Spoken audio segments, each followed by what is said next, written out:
တန်ချဈေးနဲ့တုတ်ကောင်ဈေးနဲ့ဘာကွာခြားမှုရှိလဲတဲ့ပြီးလို့ရှိရင်တန်ချမယ်ဆိုရင်ဘယ်လိုချမလဲပေါ့နော်တန်ချဈေးဘာတောက်မလဲဆိုပြီးတော့မေးထားတဲ့မေးခွန်းလည်းရှိတယ်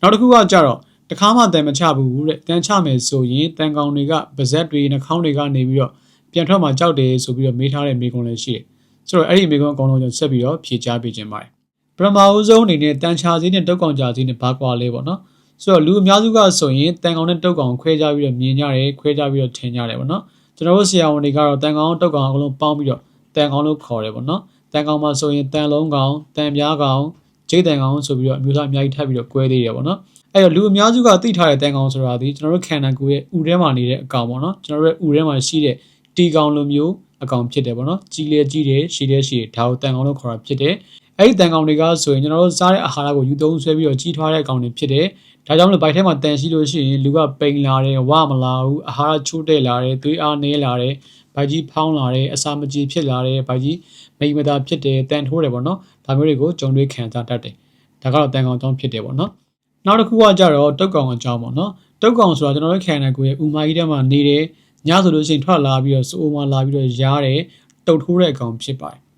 သူကဆိုလို့ရှိရင်အဖြူအောင်ရှိတယ်နည်းနည်းသေးတဲ့အကောင်လေးဖြစ်တယ်ပေါ့နော်ဒါကတုတ်ကောင်အကြောင်းဖြစ်တယ်ဆိုတော့တန်ချာဈေးနဲ့တုတ်ကောင်ကြာဈေးကဘာကွာခြားမှုရှိလဲဆိုရင်မကွာခြားဘူးဆေးရောက်တစ်ခုတည်းပဲတောက်ရင်ရတယ်အဲ့ဒီဆေးကဆိုရင်တန်ကောင်ကိုရောတုတ်ကောင်ကိုရောနိုင်တဲ့ဆေးဖြစ်ပါတယ်ကျွန်တော်တို့ကအဲ့ဒါကိုတန်ချာဈေးလို့ခေါ်တယ်ပေါ့နော်ဒါဆိုရင်တန်ဘလို့ချရမလဲတန်ချမယ်ဆိုရင်ဘာဆေးတောက်ရမလဲအဲ့တော့ဘာတောက်ရမလဲဆိုတော့ခလေးအသက်နှစ်နှစ်ကနေစပြီးလူကြီးအထိဒီဆေးတစ်ခုပဲတောက်လို့ရှိရင်ရပြီပေါ့နော်အဲ့ဒီဆေးကဆိုရင် Albendazole 400 mg သို့မဟုတ်လို့ရှိရင် Bebendazole 500 mg ကိုတောက်ပြီးလို့ရတယ်အဲ့ဒီဆေးနှစ်ခုတည်းကတစ်ခုရွေးပြီးတော့ညအိတ်ခါနီးမှာတောက်လိုက်လို့ရှိရင်ပြီးသွားပြီတစ်ခေါက်ပဲတောက်ဖို့လိုအပ်တယ်ဒါပေမဲ့ကိုကတန်မချတာအရင်ကြာတယ်ဆိုလို့ရှိရင်တော့တန်ချဆေးကို3ညဆက်ပြီးတော့တစ်ညတစ်ပြားနဲ့3ညတောက်ဖို့လိုအပ်ပါတယ်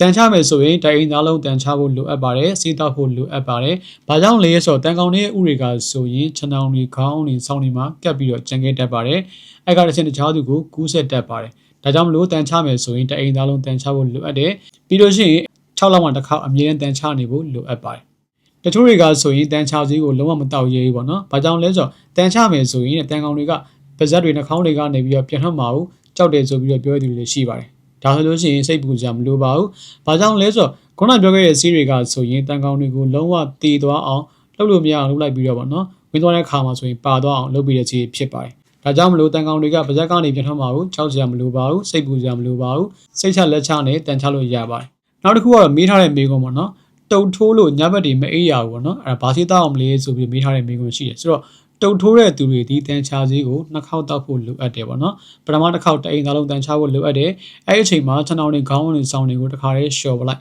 ပြီးလို့ရှိရင်တန်ချာဈေးတောက်ပြီးလို့နှစ်ပတ်အကြာပေါ့နော်14ရက်မှာဆိုရင်ထပ်ပြီးတော့တအိမ်သားလုံးတန်ချဖို့လိုအပ်ပါတယ်ဒါဆိုလို့ရှိရင်တော့တုတ်ကောင်တွေရောတုတ်ကောင်တွေဥတွေရောတစ်ခါတည်းရှင်းသွားပါလိမ့်မယ်တုတ်ထိုးတဲ့ဝေဒနာလည်းပျောက်ကင်းသွားပါလိမ့်မယ်တကယ်လို့ကိုကတန်ချပြီးရတာနဲ့ပေါ့နော်မသက်တာဘူးပို့ပြီးတော့ဆိုးရဆိုလို့ရှိရင်တော့နီးစပ်ရစီအောင်စီကန်သွားပြီးတော့ပြသဖို့အတွက်အားလုံးကိုတိုက်တွန်းကြံပြုချင်ပါတယ်ဒီဗီဒီယိုကြီးအကျိုးရှိရဆိုလို့ရှိရင်တော့ share ဆိုမှန်ခဲ့ပါကျေးဇူးများတင်ပါတယ်ကျွန်တော်ကတော့ဒေါက်တာနိုင်သည်ဖြစ်ပါတယ်